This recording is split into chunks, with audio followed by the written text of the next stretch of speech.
ನಮಸ್ಕಾರ ಸ್ನೇಹಿತರೆ, ನಮ್ಮ ಕರ್ನಾಟಕದ ಇತಿಹಾಸದಲ್ಲಿ ಅನೇಕ ಸಾಹಸ ಕಥೆಗಳು ಅಡಗಿವೆ.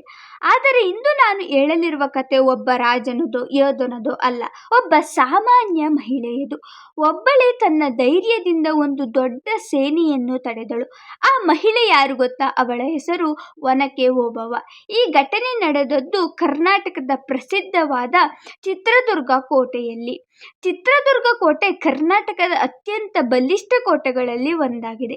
ಈ ಕೋಟೆಯನ್ನು ಮುಖ್ಯವಾಗಿ ನಿರ್ಮಿಸಿದವರು ನಾಯಕ ಆಫ್ ಚಿತ್ರದುರ್ಗ ಎಂಬ ಆಡಳಿತಗಾರರು.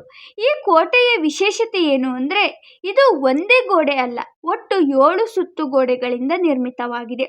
ಪ್ರತಿ ಗೋಡೆಯು ಶತ್ರುಗಳನ್ನು ತಡೆಯಲು ವಿಭಿನ್ನ ರೀತಿಯಲ್ಲಿ ವಿನ್ಯಾಸಗೊಳಿಸಲಾಗಿದೆ. ಕೋಟೆಯ ಒಳಗೆ ನೀರಿನ ಕೊಳಗಳು, ಧಾನ್ಯ ಗೋದಾಮುಗಳು, ರಹಸ್ಯ ದಾರಿಗಳು ಮತ್ತು ಕಾವಲು ವ್ಯವಸ್ಥೆಗಳು ಇವೆ. ಈ ಎಲ್ಲ ವ್ಯವಸ್ಥೆಗಳು ಸೇರಿ ಚಿತ್ರದುರ್ಗ ಕೋಟೆಯನ್ನು ಆಲ್ಮೋಸ್ಟ್ ಅಜೇಯ ಕೋಟೆಯನ್ನಾಗಿ ಮಾಡಲಾಗಿದೆ. 18ನೇ ಶತಮಾನದಲ್ಲಿ ಮೈಸೂರು ರಾಜ್ಯದ ಶಕ್ತಿಶಾಲಿ ಆಡಳಿತಗಾರ ಹೈದರಾಲಿ ಈ ಕೋಟೆಯನ್ನು ಗೆಲ್ಲಲು ನಿರ್ಧರಿಸಿದನು. ಅವನ ಸೇನೆ ದೊಡ್ಡದು ಮತ್ತು ಶಕ್ತಿಶಾಲಿಯೂ ಹೌದು. ಅವರು ಕೋಟೆಯನ್ನು ಸುತ್ತುವರೆದು ಒಳಗೆ ನುಗ್ಗಲು ಹಲವು ಪ್ರಯತ್ನಗಳನ್ನು ಮಾಡಿದರು. ಆದರೆ ಕೋಟೆಯ ಬಲವಾದ ಗೋಡೆಗಳು ಮತ್ತು ರಕ್ಷಣಾ ವ್ಯವಸ್ಥೆಗಳು ಅವರಿಗೆ ಒಳಗೆ ಬರಲು ಅವಕಾಶ ಕೊಡಲಿಲ್ಲ. ಆಗ ಅವರು ಒಂದು ಸಣ್ಣ ದಾರಿ ಹುಡುಕಿದರು.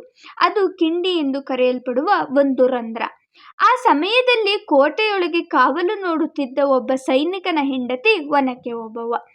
ಒಂದು ದಿನ ಅವಳು ತನ್ನ ಮನೆಯ ಕೆಲಸ ಮಾಡುತ್ತಿದ್ದಳು. ಅವಳ ಕೈಯಲ್ಲಿ ಇದ್ದದ್ದು ಒನಕೆ, ಅಂದರೆ ಅಕ್ಕಿ ಹೊಡೆಯಲು ಬಳಸುವ ಮರದ ಸಾಧನ.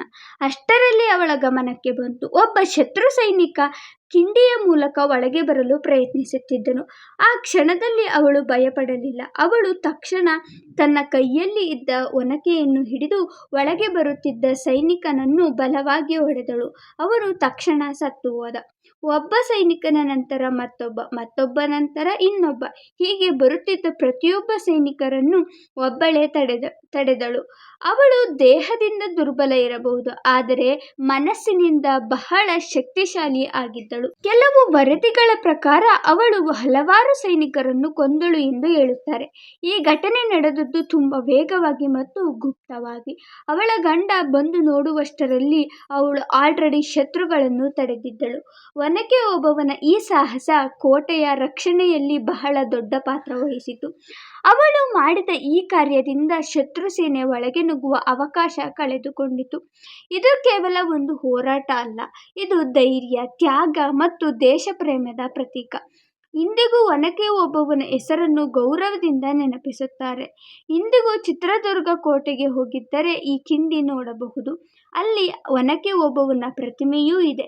ಪ್ರತಿ ವರ್ಷ ಸಾವಿರಾರು ಜನರು ಆ ಸ್ಥಳಕ್ಕೆ ಭೇಟಿ ನೀಡಿ ಅವಳ ಸಾಹಸವನ್ನು ನೆನಪಿಸುತ್ತಾರೆ. ಸ್ನೇಹಿತರೆ, ಈ ಕಥೆಯಿಂದ ನಮಗೆ ಒಂದು ಮಹತ್ವದ ಪಾಠ ಕಲಿಸುತ್ತದೆ. ಧೈರ್ಯ ಇದ್ದರೆ ಸಾಮಾನ್ಯ ವ್ಯಕ್ತಿಯು ಇತಿಹಾಸ ನಿರ್ಮಿಸಬಹುದು. ಈ ವಿಡಿಯೋ ನಿಮಗೆ ಇಷ್ಟವಾದರೆ ಲೈಕ್ ಮಾಡಿ, ಶೇರ್ ಮಾಡಿ, ಹಾಗೆ ನಮ್ಮ ಚಾನಲ್ನ ಸಬ್ಸ್ಕ್ರೈಬ್ ಮಾಡಿ. ಧನ್ಯವಾದಗಳು.